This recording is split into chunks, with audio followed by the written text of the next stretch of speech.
Hi, this is Aaron Wilson from KPRC2 Sports. We're at Arrowhead Stadium inside the press box after the Texans season ended in embarrassing fashion. They were not ready for this. They're not ready for the prime time. Ultimately, they made too many mistakes. That's why they're not over the hump. That's why they haven't taken the next step in their development as a team. Lots of talent, bright future, all those things are true. But to do better in the future, they're going to have to be a more disciplined football team, I believe. And they're going to have to fill some holes on the offensive line and at wide receiver. And they're going to have to be a healthier team. They sure weren't, missing their top wide receivers other than Nico Collins with Tank Dell and Stephon Diggs out. Ultimately, 23-14, and that's all she wrote on the season, Randy. Yeah, opportunities were there. I mean, you were inside the locker room. We were at the podium here from D'Amico Ryan, C.J. Stroud, and the players. They felt like they had their opportunities tonight. And you and I were talking after the game. You look at the offense and the pressure that C.J. Stroud saw all night long. That was the concern coming into this game, and sure enough, the Chiefs got to him. I believe they finished with 8 sacks and 14 quarterback hits. I mean, he had a hard time getting the time in the pocket that he needed. He was on the run a little bit.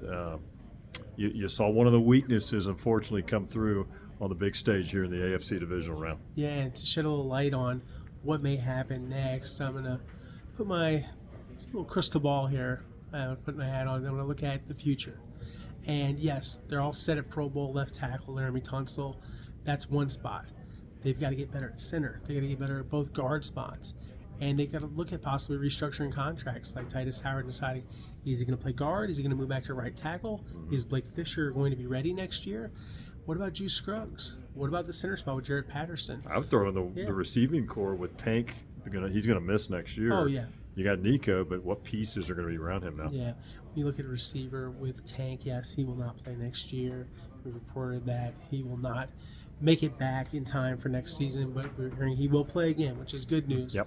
Stephon Diggs, do they want him back? He's 31. He's coming off a torn ACL.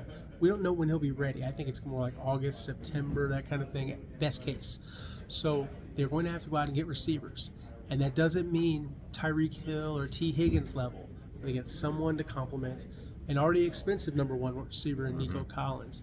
I think they got to get better at tight end. I didn't think Dalton Schultz had a very good season. I look at the defense, and I think they're right on the cusp. They've got an elite defensive line, headline McDaniel Hunter, Will Anderson Jr.